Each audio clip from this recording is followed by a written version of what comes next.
Now it is my pleasure to introduce Dr. Barbara Willard, whose research focuses on environmental communication and ways in which it shapes beliefs and behaviors that impact our natural world. She investigates how agricultural rhetoric informs and influences U.S. cultural eating practices that have a significant bearing on sustainability. She also studies best practices for promoting pro-environmental behavior, such as natural landscaping and support for restoration practices. She examines the rhetoric of landscapes as they are both read by and created by humans. And she explores how the transformation of blighted urban areas into farms and community gardens become symbolic sites of environment and reconnection with community and the land. Professor Willard has published articles and books, reviews in a variety of journals, including Environmental Communication, Women's Studies in Communication, and Rhetoric Society Quarterly, and also a past recipient of DePaul's Excellence in Teaching Award. She teaches courses in environmental studies, rhetoric studies, and sustainability. She has an affiliate faculty appointment with the Department of Environmental Science and Studies. And without further ado, I would like to hand it over to Professor Willard. All right, so let's go ahead and take a look at what I have to share with you today. I want to start kind of just sharing the state of affairs where we are now, and then talk about what are some best practices for us at the individual level, the local and state level, and the federal level, and then the international level. So I have a lot to cover, and I hope I can do it. I am timing myself, but Carolyn promised me she would say, "Barb, stop," once I get to a certain point. So without further ado, I shall now share. And I like to, as I talk or give any of these talks, my specialty is in environmental communication. And so I know the importance of really stressing the positive and really stressing solutions-oriented communication. But I also know that you have to motivate people to act as well. So I want to give you a motivation to act, and that is to tell you about how dire things really are. So let's talk about greener pastures and why we need to take a path away from where we are. We'll start out there. I'll move through this quickly, and then we'll move to things that we really can do and talk about the possibilities of change. So first of all, happy 51st Earth Day. It was 50 years ago that the first, or 51 years ago that the first Earth Day was held in 1970. Many of you probably weren't even born yet. I was. I remember celebrating Earth Day. In 1969, Senator Gaylord Nelson, who was from Wisconsin, had talked about the need for having a teach-in. That's exactly initially what it was construed to be, but it grew and it grew and it grew, and it ended up being in 1970 on April 22nd, a series of events. There were about 12,000 pockets of events throughout the entire country. Probably one of the biggest ones was actually in New York City, where tons of thousands of people gathered. University of Michigan held a big teach-in with all sorts of events on the quads. But that kicked it off, and it made us start realizing the importance of what we really needed to do and think about for Mother Earth. And we do have so much to think about and be grateful for. Our nature, the nature that surrounds us, the nature that we are a part of, we sometimes forget that, is so central and influential to our well-being. So nature is home to our biodiversity, and biodiversity is central to our well-being, to our ecosystem well-being. Nature provides food, it provides shelter, it provides really the clean air that we breathe, that we try to, we're trying our best with the Industrial Revolution to destroy, but nature comes right back at us, and it tries to improve the quality of that air by cleaning it in various ways. This isn't a science presentation, so we won't talk about that, but it purifies our water in various ways through filtering it through our soil and through the root systems in that soil. And so nature does a lot of work for us. It does a lot of ecosystem services work. It helps with erosion regulation. It also inspires us. It gives us spiritual nourishment. It gives us aesthetic beauty, a beautiful day like today here in Chicago. If you're here in Chicago, we have our blue skies. It's spring. Life is coming through. It gives us that sort of inspiration. So we have a lot to be grateful for, but boy, we don't act like it, do we? I mean, we are destroying our planet. And so it makes us very sad. So let's take a look at where we are. Let's take a little magnifying glass and take a little look at what things are happening here. NASA, the National Aeronautic and Space Association of the United States, is perhaps the most influential in terms of gathering data for us. And for those of you who are interested, oh, I forgot to put this link into our resource, but I can tell you exactly what you can go to: climate.nasa.gov. It's pretty easy to remember, climate.nasa.gov. And it maybe Harold, and you could put that in the chat for me, climate.nasa.gov. And it is the best place, I think, to go for data on climate change and the state of our atmosphere. Why? Because the Goddard Space Institute has been the primary institute for the United States that has been gathering satellite data. They have all the satellite up there in space, and they gather all the data, not only for carbon dioxide, parts per million in the atmosphere, but also for sea level rise, for ice changes, all of these sorts of things. And so if you go to that particular site, you'll see on, almost on a daily basis, they're tracking. But this particular image that I have right here for you, shows you that this is carbon dioxide for millennia has been never above this particular line right here at 300 parts per million until 1950, when it shot up. You can see right here, this is when we start to use coal. Now, you also see that there were natural highs and lows throughout time, but it has never been this high where we are now. This takes us off the record altogether. And it was this high more than 3 million years ago. And at that time, our planet was 3.5 to about 5.5 degrees warmer than it is now. At that time, the sea level was about 50 to 80 feet higher than it is now. So it's a little bit frightening to think about how different things were. And so this is, if you go to climate.nasa.gov, you'll see this particular image. And on the bottom row here, you'll see this is just their tracker. And if you were to link onto any one of these, you'll get all sorts of data on the state of affairs. So currently we have a carbon dioxide level of 460 parts per million, which is not good at all. When I started teaching environmental science studies classes, the parts per million were about 370 parts per million.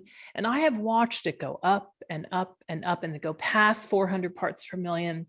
At 414 parts per million, we found ourselves with this sort of the stability of the bellwether West Antarctic ice sheet, which was so essential, had already been breached.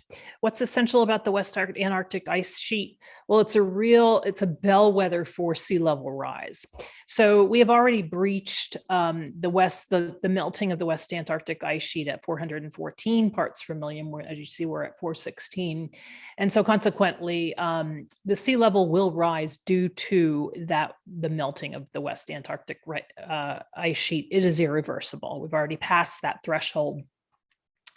If we were to get to 450 parts per million, which we are on a trajectory to get to, some people believe by 2030, if we are to get to that, then we will pass a tipping point where we will not be able to stop going beyond 2 degrees Celsius. And as many of you know, that 2 degree mark is that takes us, beyond a sort of catastrophic point. We do not want to go there. But you can see the global temperature, it used to be, it was only at 1.8 degrees Fahrenheit. Thank goodness, almost everyone used Celsius because that's the general international standard, but we use the Fahrenheit standard. So 2.1 degrees, 2.2, depending on what you look at, warming. Arctic ice minimum is down 13.1% per decade. Ice sheets, billion metric tons per year, 429. That's gone down significantly since the melting of the West Antarctic sheet, excuse me. And then sea level rise is going up. So I always like to share these three numbers. A few years ago, Bill McKibben, who's an environmental activist and a great journalist, he wrote in Rolling Stones magazine about the significance of these three numbers. 2 degrees Celsius, 565 gigatons, and 2,795 gigatons. You know this 2 degrees Celsius number. If you're here today, you probably are very aware of that number. And that's the number we don't want to go beyond. And in fact, the Paris Climate Accord says don't go beyond 1.5. Why? Because that will take us down a road that would be tragic. It would be catastrophic, and we would put in motion an atmospheric weather changes that we could not return from. So we don't want to go beyond there. What's the significance of 565 gigatons? 565 gigatons is how much carbon dioxide equivalents. So what I mean by that is greenhouse gas emissions, essentially. We could release into the atmosphere by 2050 that would keep us below 2 degrees Celsius. Then what's the significance of 2,795? That is the quantified untapped fossil fuel resources that are held by the major big oil and energy industry reserves. Much of that is tied up in stockholder investments. So essentially, people have banked their retirement or their wealth in 2,795 gigatons of oil reserves that are sitting in the ground waiting to be tapped. What do we do? So it's a conundrum. You probably have heard the phrase, keep it in the ground.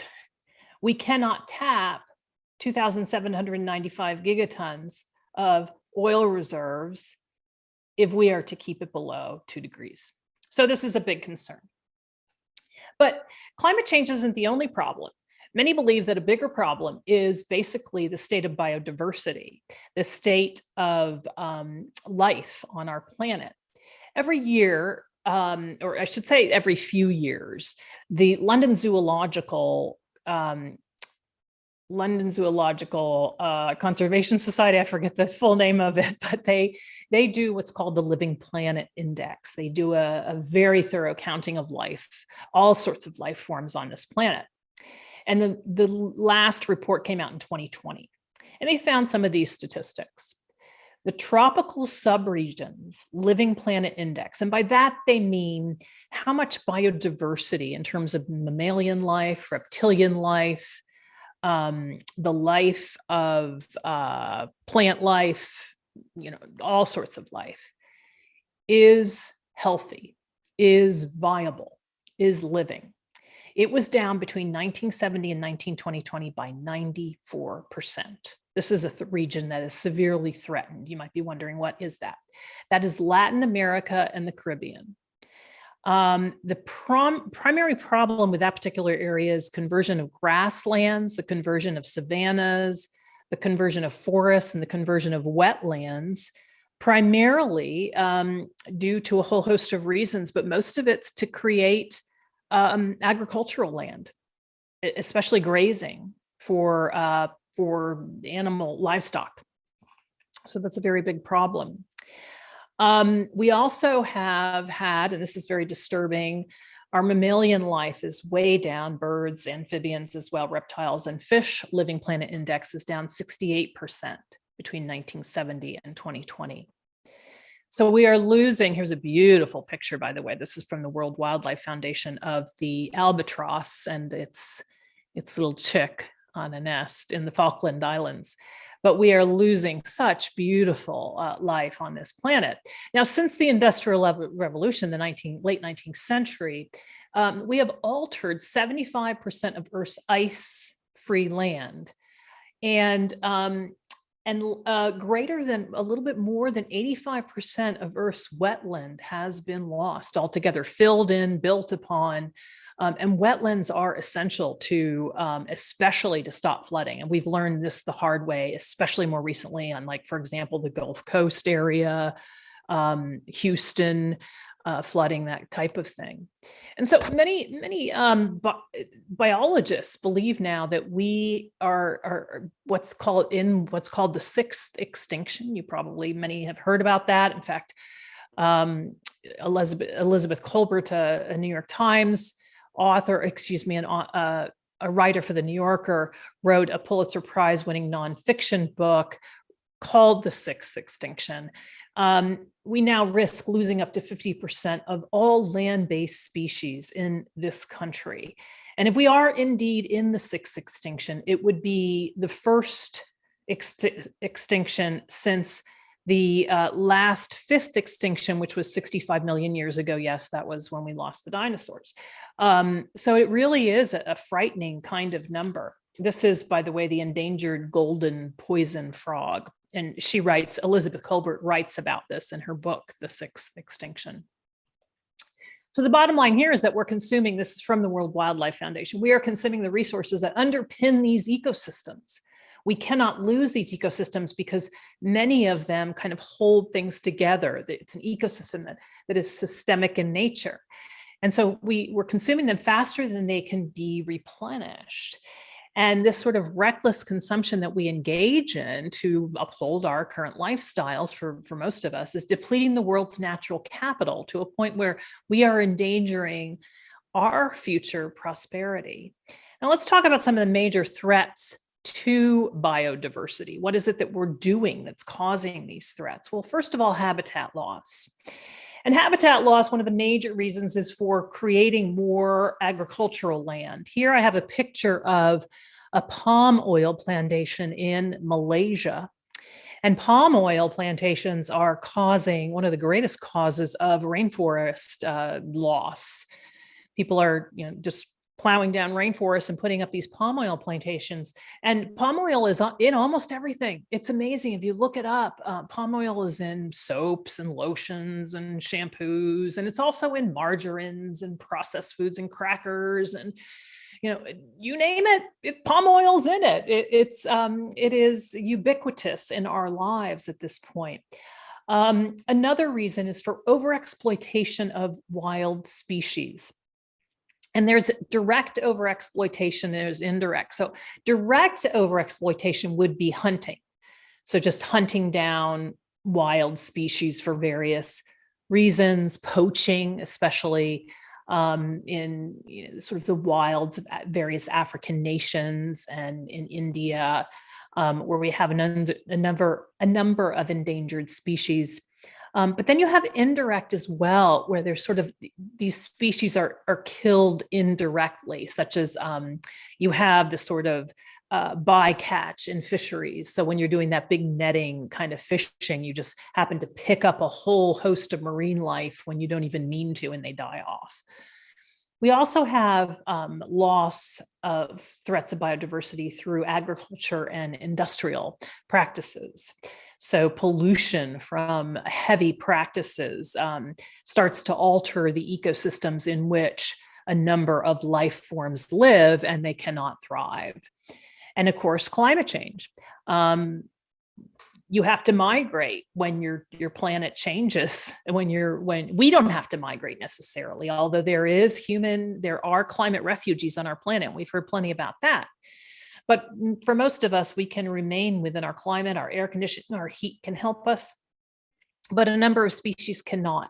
And when they start to migrate, things start to change for them. They can't procreate in the same ways that they usually do. Their behaviors change, their food sources change, and they die off.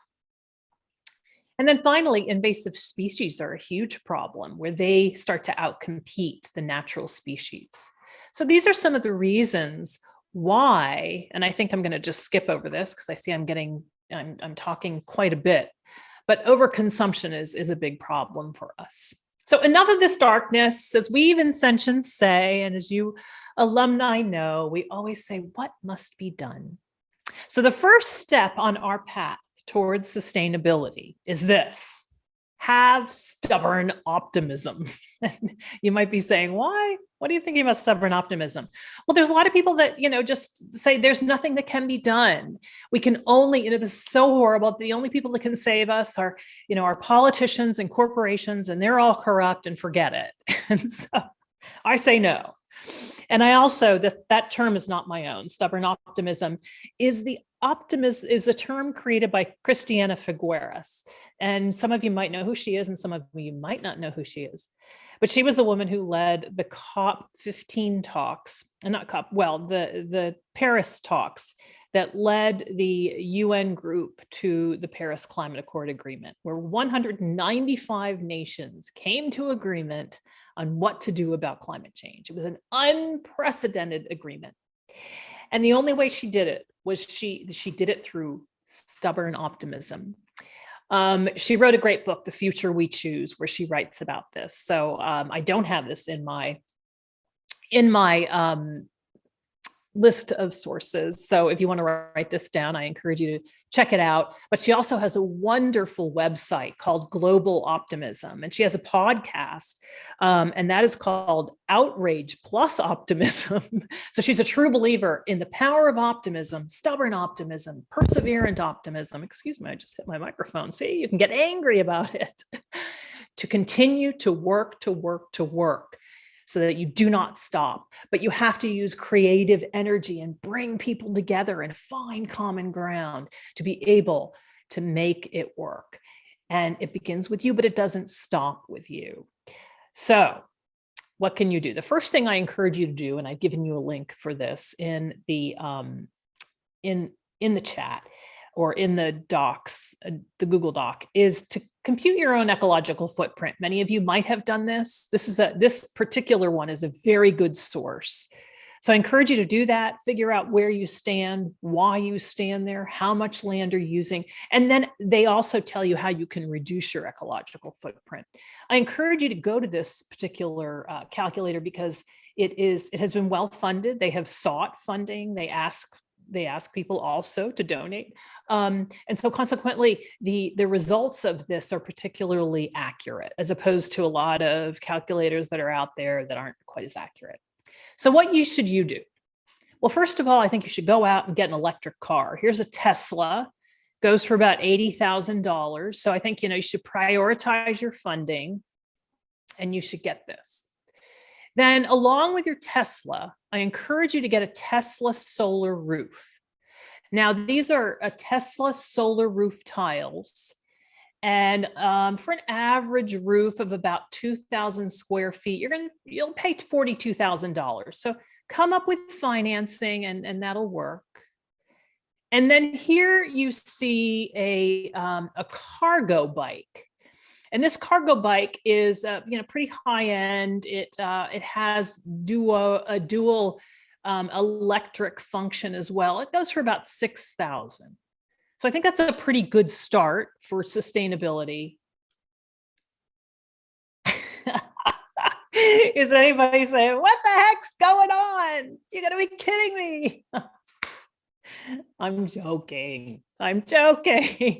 This is where I always my students always say to me, I can't afford to be an environmentalist.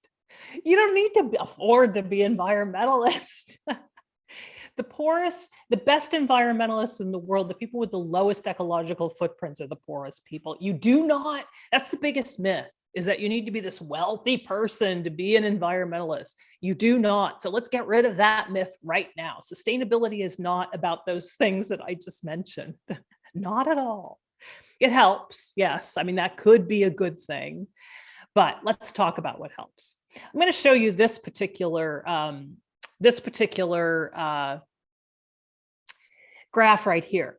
This is from a study that was conducted about 2017. It was published in the journal Science, and which is, by the way, one of the top international journals in in the world. That's redundant, of course. But it was by two scholars from Lund University. And what they did was they looked at 39 studies that examined about 148 personal lifestyle choices that people make about sustainability to determine their biggest impact on CO2 emissions. And they ranked their efficacy. In other words, what were the top behaviors with the biggest impact. And the top 4 behaviors they came up with, probably the first one is the most controversial, I guess you could say, is have one fewer child. In essence, we're trying to work toward, we have about 7.5 billion people on the planet right now. By 2050, about 9 billion. It would be nice to work towards population reduction. And you can do that if everyone had just like one child. So we would maintain our population. If everyone had 2, we would, and if everyone had 1, you just, start to reduce it. So that would be ideal. I have never had any children, and I've had a very fulfilling life nurturing my, adopted dogs at the shelter. There's many ways you can adopt children as well. There's so many ways that we can, still have nurturing in our lives, but this is a very personal choice. And I recognize that, but it's the best way. As you can see, look at this number. In fact, in terms of that number, this is per person, having one fewer child saves 58.6 tons of CO2 equivalent per year. So it is a huge one. Now, the second behavior would be living car free. And that saves 2.4 tons of CO2 equivalents. When I say CO2 equivalents, it just means all the greenhouse gases combined per year. Avoiding airline travel. There you go. How about that one? Saves about 1.6 tons of CO2 equivalent per year per person. And then finally, the fourth is eat a plant-based diet. And that saves about 1 ton of CO2 equivalent per year. So those are the highest impact behaviors that they found. This graphic right here doesn't quite reflect that, but I did provide a link for you to the original journal article. So you can go to that and read through it and see the exact thing.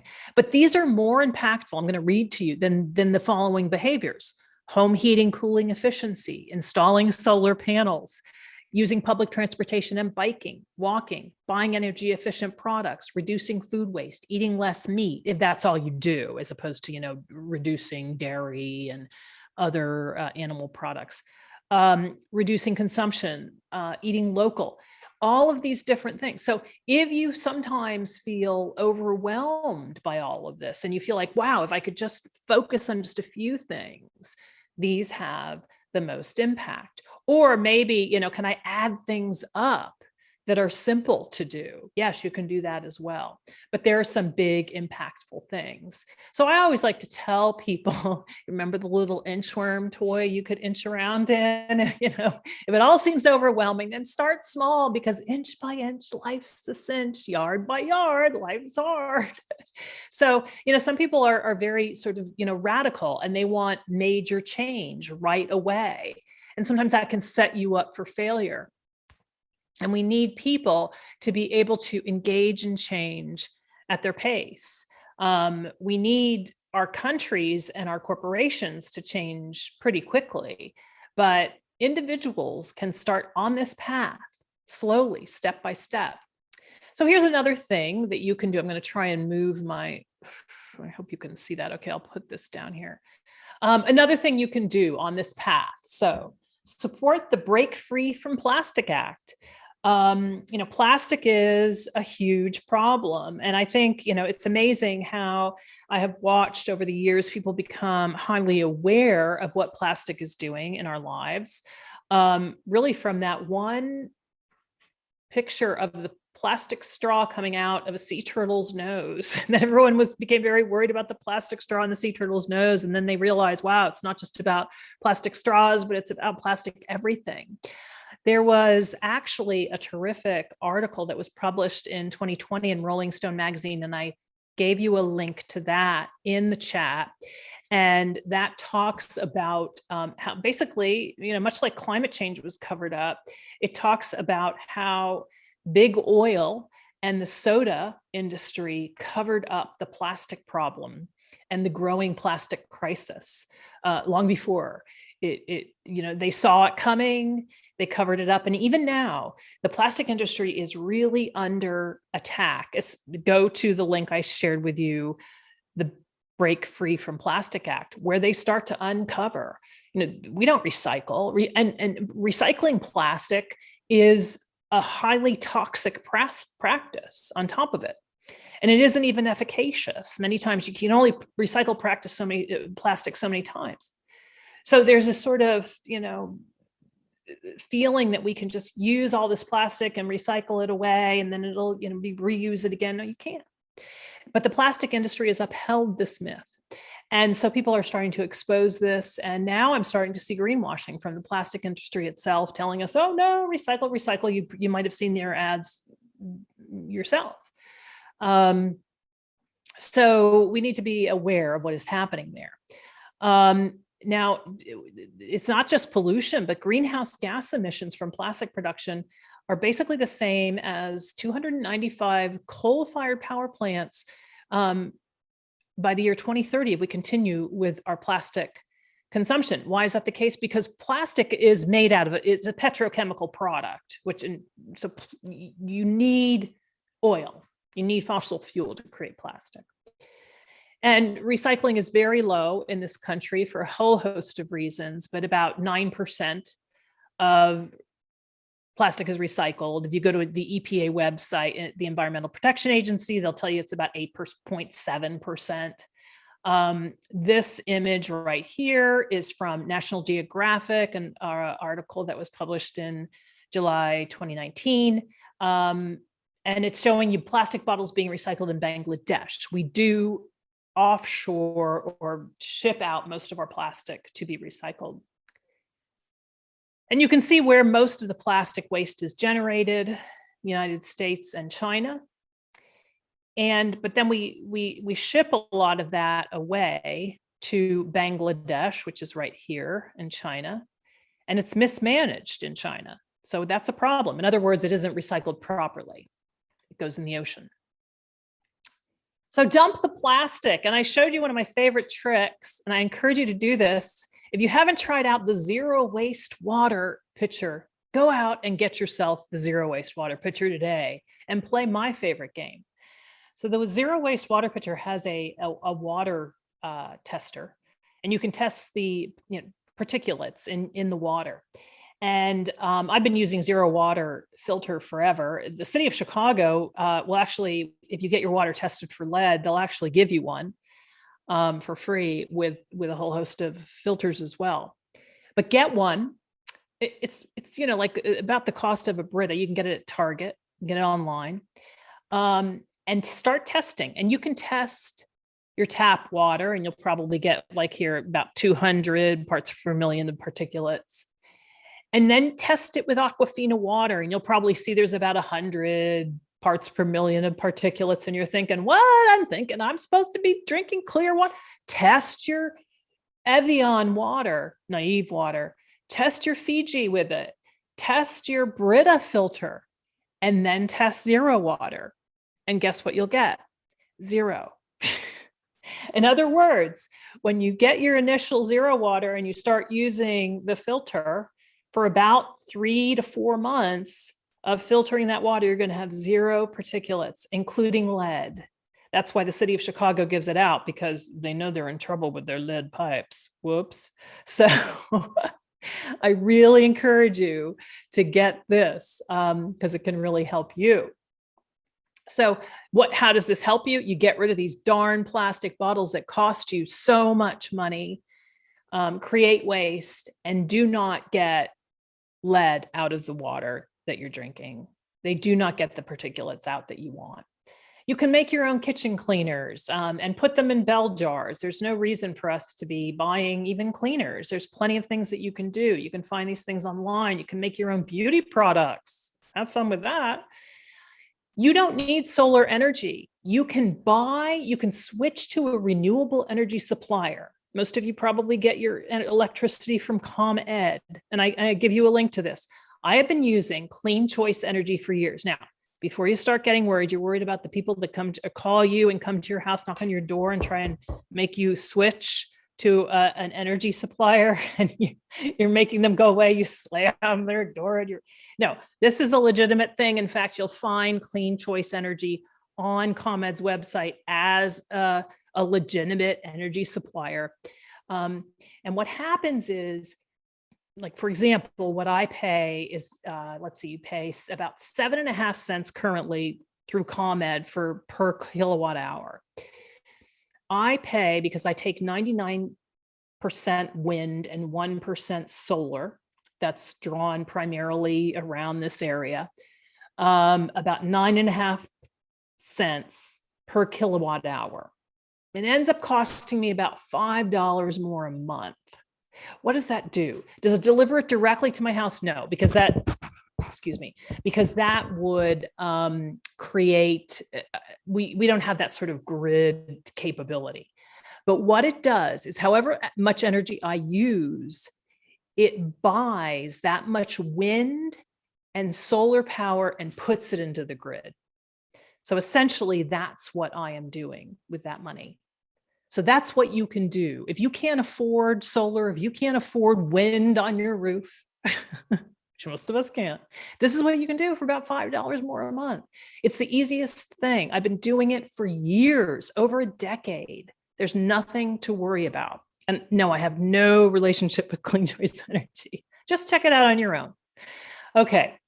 But the big thing is, you can change your diet. I mean, really, and go slow. You don't have to be a vegan by tomorrow. There's no reason to be a vegan by tomorrow. But only 4% of Americans say they're either vegan, or which only 1% are vegan and 3% are vegetarian. But the vast majority, 94%, say they're willing to try it. So if you're part of that 94%, what are you waiting for? Eat a plant-based diet. Here, I'm going to take this away. Number of studies. Start looking through the major scientific journals. I don't mean look through, Self magazine, which is a fine magazine, but look through major scientific peer-reviewed journals to find out the efficacy of what a plant-based diet can do for not only you and your health, but also for the planet. So here's one. The veganism is the single biggest way to reduce our environmental impact. This particular study was published in 2018 in the journal Science. Yet again, I try and go to the best sources I possibly can, primarily because I've spent my career trying to justify all of this environmental stuff. So it's always go to the best international journal you can possibly find, peer-reviewed, best scientists.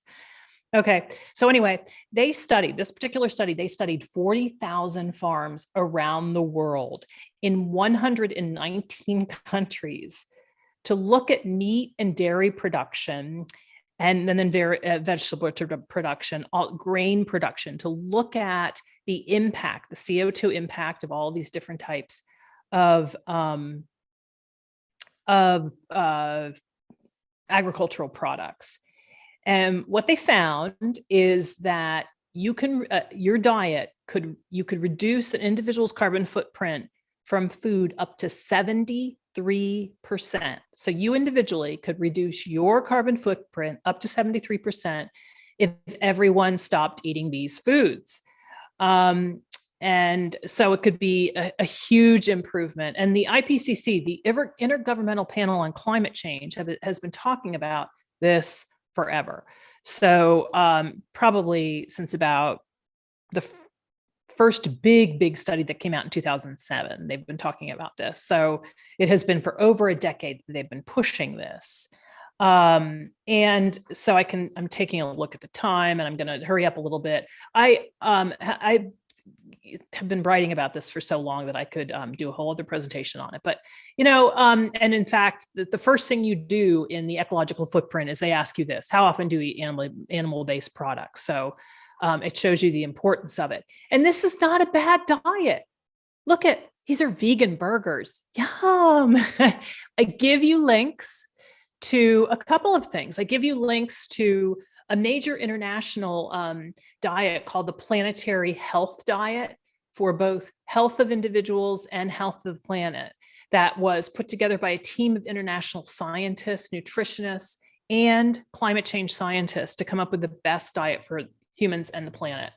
I gave you a link for that.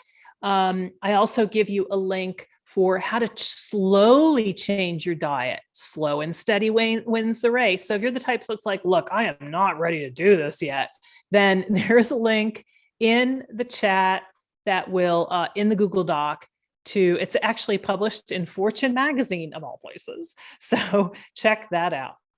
And you can eat like this too, and it's tasty and really healthy for you. And for those of you who say, no, I can't do that because it costs too much, which surveys show consistently people don't want to eat this way because they say it costs too much and takes too long. I want convenient and I want cheap. I would like to show you Barb Willard's common lunch right there. I've been eating this way for years. Do you know how inexpensive and easy this is? I've been eating this way for years. I get up in the morning. It takes me, I don't know, a minute. Do you know how inexpensive whole wheat peanut butter and jelly sandwiches are and how healthy? And an apple and a banana. And actually, I bring a couple bananas and a couple apples, but it's cheap and it's easy and it's fast. So think outside of the box. I give you links in the Google Doc if you want to slowly make changes, but this does not have to be easy, or excuse me, this does not have to be hard, and it doesn't have to be expensive. Also, we need to work on food waste. Why is food waste such a big deal? You probably have heard about the 40% of the US food supply is wasted every year. That translates into 219 pounds per person and ultimately results in 1,600 pounds per family. That's a family of 4. Do the math. $400, you waste $400 a year. What does that mean? Well, the primary problem is that means that it's sitting landfills emitting methane, a very powerful greenhouse gas. So that is not good. Now, a lot of people then turn to, it's 40 minutes. Carolyn, I'm running out of time, aren't I? I'm gonna go quickly because I want to jump to one thing I wanted to say is try and stay away from buying your way into sustainability. There's something called the LOHAS, the lifestyle of health and sustainability. Marketers love it. It's green marketing. They want you to go to Whole Foods. They want you to buy expensive things that cost lots of money. But if you must buy used, by thrifting. I've given you links to great online thrifting stores, ThredUp, Poshmark. It's not your Salvation Army anymore. There's nothing wrong with Salvation Army. I bought plenty of things there. And by the way, you can find some good things in Lincoln Park alleys when people move. Just saying. Okay, anyway, unpackaged, but this is exciting. Amazon, which can sometimes be the devil, I know, but they now have climate-friendly certifications. What? So I've given you a link to their climate-friendly certifications page where you can find cradle-to-cradle design, fair trade certifications, and these are third-party certifications. Keep on hitting my microphone. Okay, so don't fall for the green, sustainable sort of, I need to be this trendy establishment environmentalism. You don't need to be that way. All right, so I'm going to start to, I've given you links to what you can do in your community. We have a DePaul sustainability page. We actually have on May 8th, get this, I've given you a link to this, Sustainability at DePaul conference. And in particular, I want you to take note that we have DePaul alumni in sustainability panel. And we will be having 5 alumni who will be speaking about their sustainability jobs Claire Habel, who's a commercial program manager at Community Climate Collaborative. Ryan Henderson, who's the director of innovation and digital transformation in Connexus, Indiana. Jennifer Long, associate executive director of Surge for Water. Bailey Ritter, who's the youth coordinator for the Ocean Project. And finally, Prachi Sharma, project manager for the Slipstream Group. So I've given you a link. It's free and it's open to the public. You can bring anybody along. Whoever wants to sign up can come. All right, so a couple of larger initiatives. So I think that also, let's face it, we need a state, federal, and international support. So at the state level, Illinois Clean Energy Jobs Act is a huge act. There's going to be a big push to pass it in May. I've given you a link to the Clean Energy Jobs Act. It's very much like for the state of Illinois, what Joe Biden has just pushed for the American Jobs Plan. So it is a combination of basically creating tens of thousands of jobs through renewable energy. Their goal is to go 100% carbon free by 2030. Now, please know that that does include nuclear. So it's not as if carbon free means only clean energy. It does include nuclear, but it gets rid of all coal, all fossil fuel, that sort of thing. And it focuses really on a just transition. So what does that mean? It means that fossil fuel communities, coal communities that are hit hard, that are losing their jobs, there is funding to help those communities.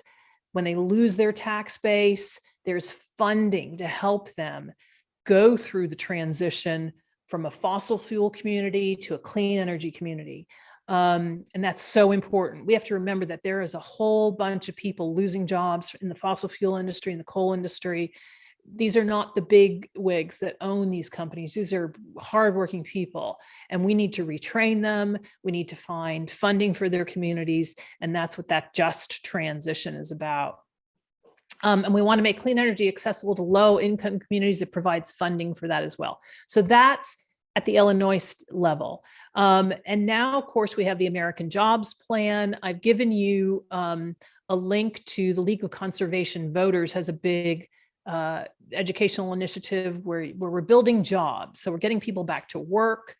We're building clean energy. We're building justice. There's a focus on trying to overcome the environmental injustices that have occurred. The American Jobs Plan really is going to focus, people are calling it the infrastructure plan, Joe Biden's infrastructure plan, but really it's an American Jobs Plan.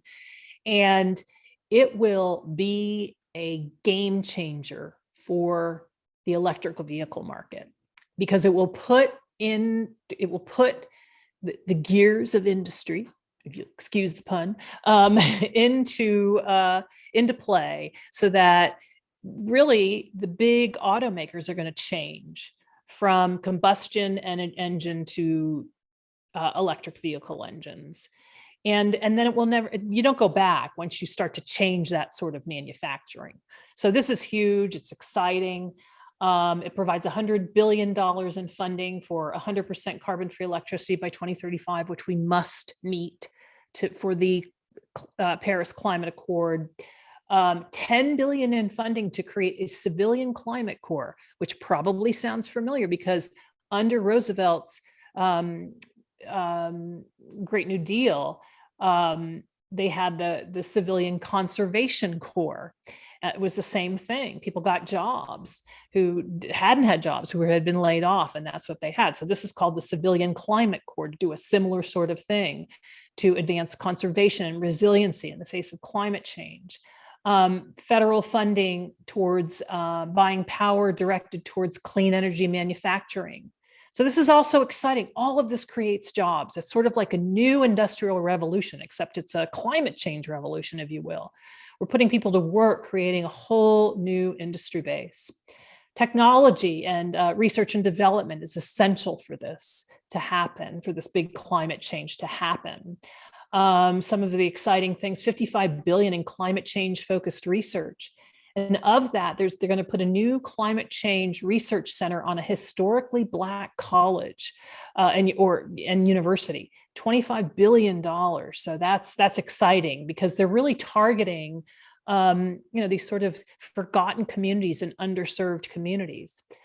And then the workforce, they're going to create millions of jobs through renewing our electric grid to make them compatible with all of these new energy and the clean energy, rebuilding our roads and bridges and modernizing our buildings to make them be able to weather the storms. And so the $12 billion to ensure access for women and people of color to get access to these great new jobs in the clean energy industry. So this is exciting. And then, of course, today, I don't know, today, as we speak, there is the 40 leaders, international leaders are speaking at the White House with Joe Biden leading to talk about international efforts like the Paris Climate Accord, but talking about their renewed energy since Joe Biden did sign back on to the Paris Climate Accord, thank goodness. And I won't get into this too much, but I'm gonna go ahead and stop here. It is our choice to not shrink in fear, but to face courageously the changes we need to make as individuals, and imagine better suburbs for ourselves, imagine better cities. And there are greener pastures. It takes one step after another to get there. I will stop and leave it open to any questions that you might have in the final moments. Thank you so much, Dr. Willard. We all needed this today, not because it's Earth Day, but because we need this reminder. And this is great information. I took a few notes myself. Good. We had a few questions come through the chat. And someone wanted to know, is personal action as effective as organizing political action against fossil fuel and big agricultural companies? Yes. I would say, if I had to rank them, I would say it is better to take that sort of, public action, that public organized action. That is more important.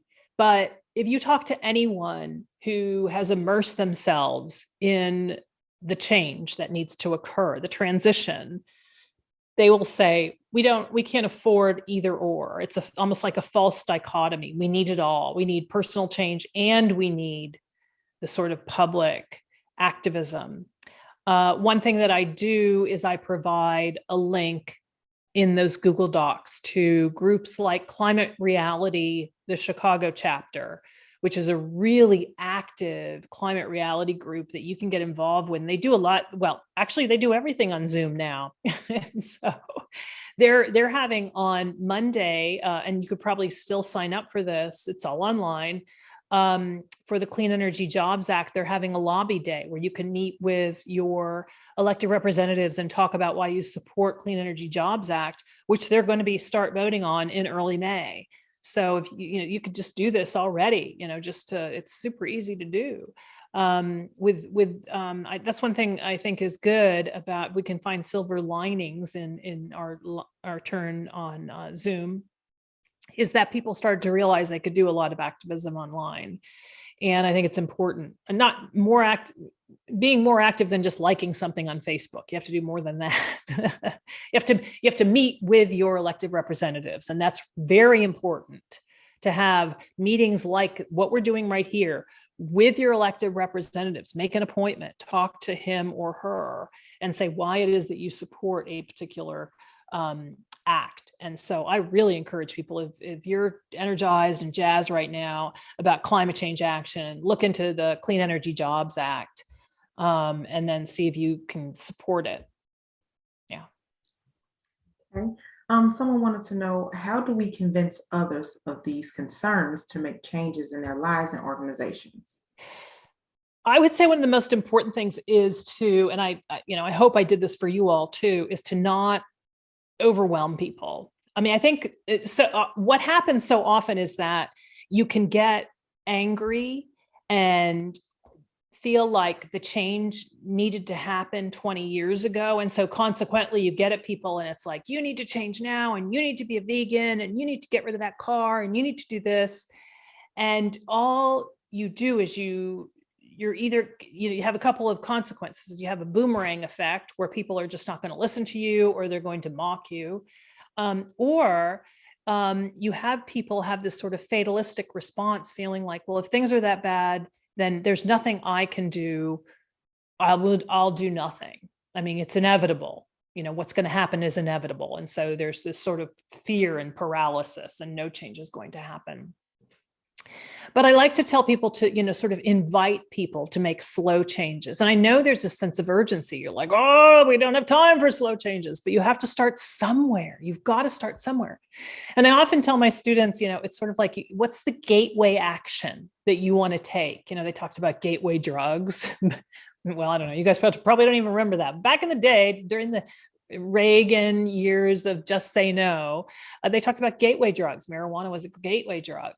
And so what are gateway actions you can take? They'll turn you on to environmentalism. For me, it was, I loved animals, and I was a vegetarian. And then that led me down that path I saw the connection between diet in 1990, when I became a vegetarian, between diet and the environment. And then one thing led to another, and I learned more and more about the environment. And I was getting my PhD in environmental studies and communication. And so I think that's what you need to do, is slowly lead people, not overwhelm them, and not be sort of that angry in your face activist, because it typically doesn't work. It works for the converted, preaching to the choir, but it doesn't work for trying to get people to change their behavior when they are sort of on the fence, or are somewhat hesitant to take action. Well, I just want to say thank you again, Dr. Willard, for doing this presentation for us today. Thank you all for listening to me go on and on for an hour. I really appreciate it. It was great to talk. Well, thanks again. I think we all needed this and enjoyed this presentation today. And it is recorded, so this will be made available within the next 2 weeks. So if you have any questions, Dr. Willard left her email in the chat and the link to the different resources. Thanks again, and everybody enjoy their Earth Day.